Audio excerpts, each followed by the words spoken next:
Labyrinth of the Demon King is a survival horror game developed by J.R. Feudal. It was released on May 13th of this year. It's a game that not only pays a solid homage to Japanese horror through its depiction of mythological creatures as well as its setting in feudal Japan, but also imitates survival horror games that dominated the 90s as well, with its low poly graphics and pixelated filtering adding to the game's elusiveness. This leads to a strange sense of nostalgia that warms the player, all the while unnerving them with the incredibly dark atmosphere the game has. Labyrinth of the Demon King offers a somewhat unique take on the survival horror genre, drawing on the dungeon crawling of the Kingsfield games and combining it with intense combat mechanics reminiscent of early FromSoft games. The result is a game that perfectly captures the lost Japanese film turned video game aesthetic, one I'm incredibly obsessed with, while providing a very challenging experience that's enjoyable.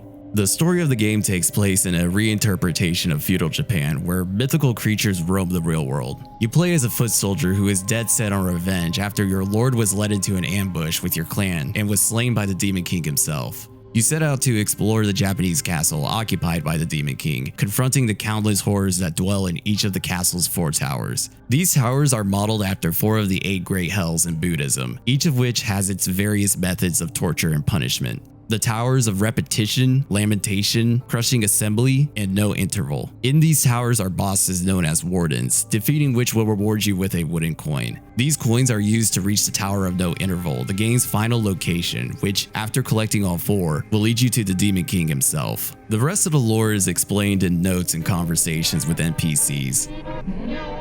The notes you find throughout the castle detail events that occurred before the game's story, revealing not only the decaying state of the castle's inhabitants, but also pivotal plot points that slowly unravel a disturbing twist. They provide information about the creatures you face as well by describing their abilities and effective killing methods, making them somewhat necessary to read. They also have Buddhist mythology that hammer in the game's themes of karma and punishment, describing rituals in the 8 great hells, implying that your character is in literal hell itself. Aside from notes, you'll also meet several inhabitants who reside within the castle's walls, including a maid, a blacksmith kappa, a cat merchant, and a priest. Freeing them allows you to revisit them at the inner courtyard of the tea house, which serves as the game's hub. You can talk to each of them for services and upgrades, and engaging in conversations with them leads to some interesting dialogue about the castle and their own beliefs. The Kappa never really has any regard for danger despite the happenings of the castle. Meanwhile, the maid has a deep fear of the castle because of her personal experiences with the Demon King himself. There's a lot more to these characters, but I feel like I didn't get to explore the full depth of their stories because the game's length ran too short for me to dive deep enough, which is a point I'll get to later in the video. Regardless, I really liked all of them. They were all pretty interesting to talk to, and I liked that there was variety in each of their personalities. On a surface level, Labyrinth's story is pretty standard and leaves a lot of questions to be answered. In its short length of just a few hours, it has little time to elaborate on everything that is happening around the player. Though in true typical horror fashion, these holes in the game's plot are purposely left blank so that players can speculate on the horrific events that may have transpired in what could have been a hell for many, and it's something that I appreciated in the game's storytelling. The game's enigmatic world adds to its mystique, and the castle feels much more oppressive when you can't even find reason in the insanity that unfolds. Something about the unexplainable is just that much scarier than things that are understood. The game's historical feudal Japan setting is something that I also found very interesting, with the game's Japanese architecture feeling almost like a historical timepiece that turned into a twisted murder house. The game takes liberties with this historical setting by taking several mythological creatures from Japanese culture and giving them incredibly twisted designs, yet remaining accurate and faithful to their original counterparts. The Nurobo is a prime example of this, with its grotesque appearance based on illustrations from the Edo period in Japan, complete with eyeballs dangling out of its sockets.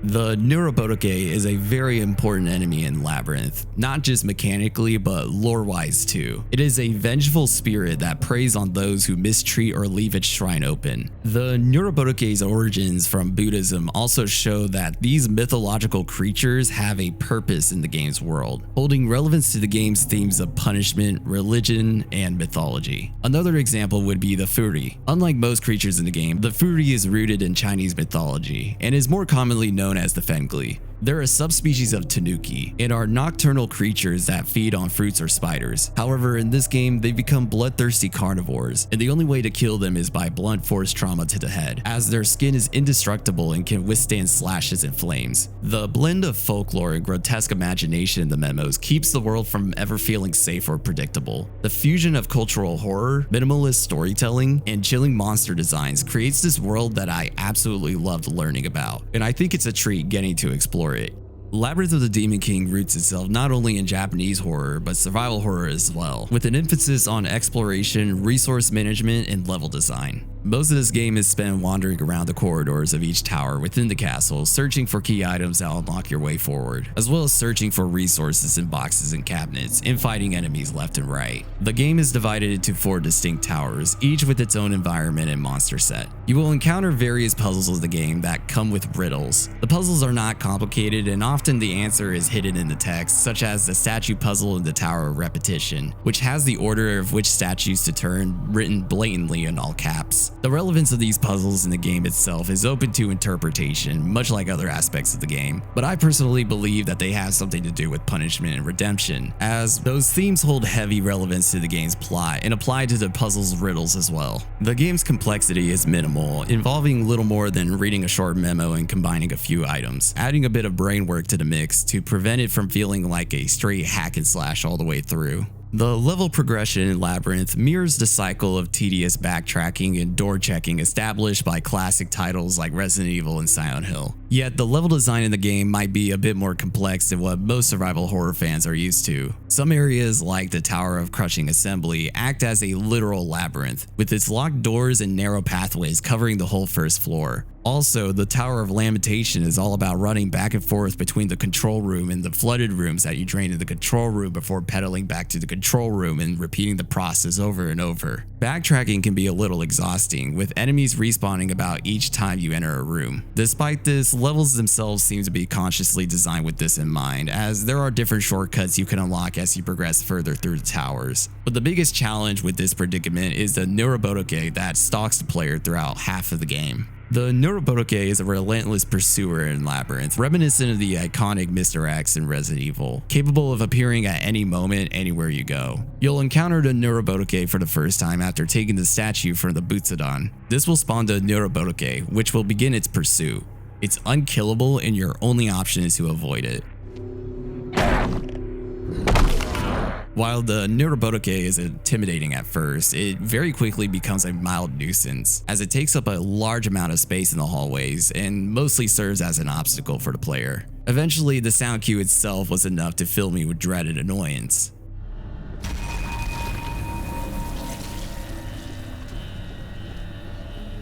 The level design in the game is fun yet exhausting, and it's an aspect of the game I feel slightly mixed about. Several sections can feel long due to the amount of backtracking there is throughout the game, and the need to constantly avoid the Nurobo.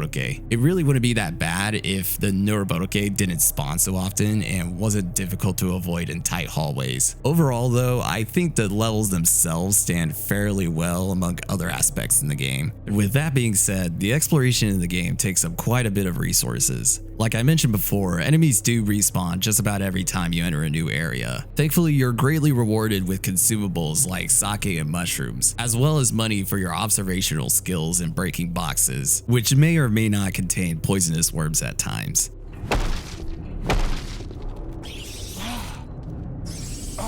I found that the game offers a huge plethora of resources that you're able to return to later in the game, as the game follows a semi-linear path halfway through. This makes surviving the castle somewhat easier when you're constantly getting caught off guard by enemies around you. Not only can you find resources aplenty, but you're also able to purchase them from the cab merchant as well. This is a majority of what you'll be buying in the game, as the priest sells talismans, which are abilities that you can use to fight off enemies or do other things, like teleporting you to the tea house. But I actually never found myself having to buy any, as I not actually used any of them really all that much in my playthrough. So in my case, I never had to actually buy anything else besides some occasional resources. But regardless, you'll need this access to resources throughout the game, as the game tends to throw enemies at you left and right, often overwhelming you with several enemies at once. There are shrines placed around the castle you can save at, where you can upgrade your health and stamina with ritual incense found at different parts of the castle. I only ever needed to upgrade my character's stamina since it was way too easy to exhaust my character in battle when using anything else besides a katana, as you start with a lower amount of stamina than health in the game. You can also upgrade weapons and armor found throughout the castle with shirakodamas, which are these little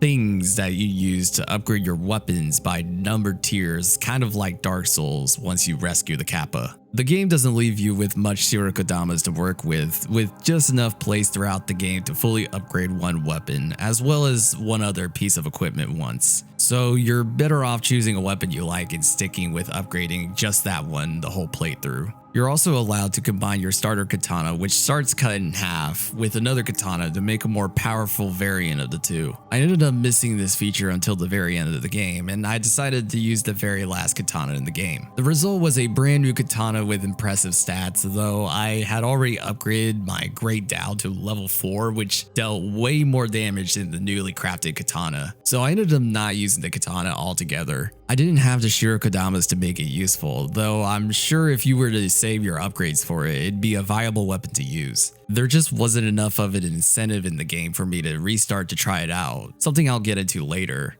Labyrinth's combat system looks straightforward at first, but it demands careful timing and engagement. You can execute combos with various types of weapons, each with unique stats and movesets. There are also ranged weapons such as the bow and arrow, which can deal a considerable amount of damage, yet you can only hold a limited amount of ammo. I favored the standard naginata in the first half of my playthrough until I settled on the Great Dao, a craftable blade that decimated enemies when upgraded to a higher level. I don't know, something about the magnitude of this weapon made it really exciting to use in the game. Aside from weapon types and combos, the complexity of the game's combat truly lies in the timing of your inputs. Mashing buttons will result in delayed actions that can be detrimental. You can stagger enemies by either parrying their attacks or kicking them. They can, however, stagger you as well, so playing defensively also plays a large part in combat, especially if you're running heavy weaponry. Each attack uses up stamina, which is restored by resting without sprinting or attacking, or consuming mushrooms. Labyrinth's combat mechanics mirrored the unforgiveness of FromSoft games like the early Souls games. Because of this focus on timing and strategy, fighting several enemies at once can be difficult, especially with the number of enemies this game throws at you. But overall, the game's combat is pretty fun, especially for those who like a good challenge in combat. Labyrinth's art direction is absolutely amazing. The accuracy of this game's look could easily trick you into thinking that this was legitimately left in someone's box of office junk, with its dithered and low polygonal appearance nailing that flawed look that games used to have back then. I may have been born in the 2000s, but I felt like a teenager in the 90s playing this game, fixated on the pixelated graphics of it all. The aesthetic of the game itself is incredibly impressive, and Labyrinth has been given a lot of praise in this area for good reason. In terms of the game's setting itself, the castle has been warped to the point where it resembles a near slaughterhouse, with wood decaying on the walls and flooring and household items strewn about. Previous inhabitants of the castle seem to have succumbed to the madness and delusionment, evidently shown in one of their memos expressing their intention to poison the castle's food over which room they should stay in. Yet despite all this, there's something eerily calm about exploring the castle's remnants when there is no one around. Something about the emptiness of the hallways and the Japanese architecture combined with the darkness creates an interesting atmosphere that I can't help but obsess over. With walls painted in dried blood and molded wooden foundations, the game does a very good job of immersing you in its decaying world of death. Labyrinth also has some pretty disturbing lo-fi cinematics that encapsulate the grainy quality full motion videos had back in the day. The grain and crunchiness of the video at times almost entirely obscure what you're supposed to be looking at, adding an element of suspense to the video sequence playing because you're not really sure what you're looking at. It is just an awesome example of how far this type of retro aesthetic can get you if executed just right. Though these full motion videos were typically shorter than 30 seconds and were also pretty sparse throughout the game, I still remember their incredible accuracy in portraying the oddness of older video game cutscenes. What probably screams the influence Silent Hill had on Labyrinth of the Demon King the most is the music of the game. The music has the same amount of mysterious, ethereal vibes when you're outdoors as it does whenever running around the forest in Silent Hill 2.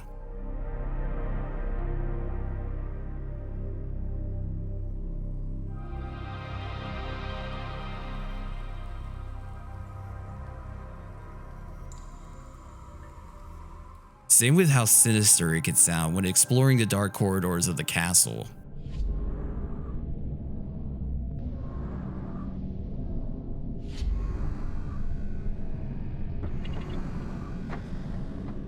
creatures sound just as terrifying as they look, and random moments of interruption can occur when traversing the castle's corridors. The game doesn't ever really jump scare you, but leaves you in unease with mysterious sounds, yet the music envelops you in this anxiously calm state with its ethereal drones.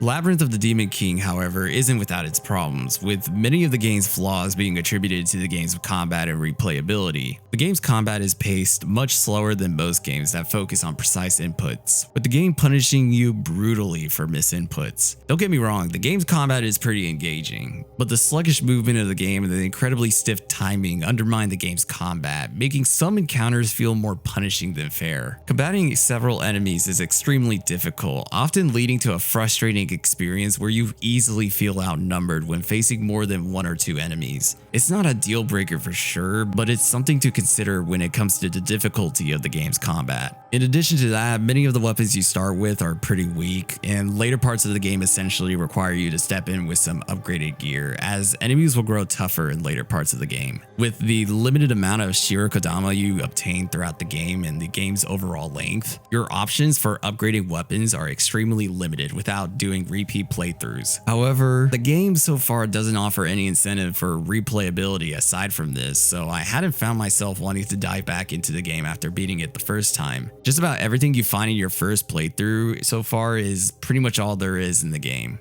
It would be nice to see some sort of endless mode as well, so that the game's combat can be further experimented with, as with a bit of tweaking, the game has a lot of potential to become very addicting and fun, but it's up to the developer to determine if that fits the scope of his project. Labyrinth of the Demon King is a love letter to everything that made survival horror and Japanese mythology great for their eeriness. If you're someone who not only admires those two things, but also loves to speculate and theorize, or enjoys single-player melee combat, or just simply horror altogether, this game is most definitely worth sinking a few hours into. It's got some rough edges around the combat and level design with the chases and whatnot, but overall, it was an enjoyable experience. I feel a lot of people will enjoy it, especially when future updates come out. In the meantime, I'll be keeping a close eye on this one. And with that being said, thank you so much for watching. I had a blast talking about this game and playing it, and I hope you all enjoyed this video. Leave your thoughts down below, and I'll see you guys in the next one. Bye.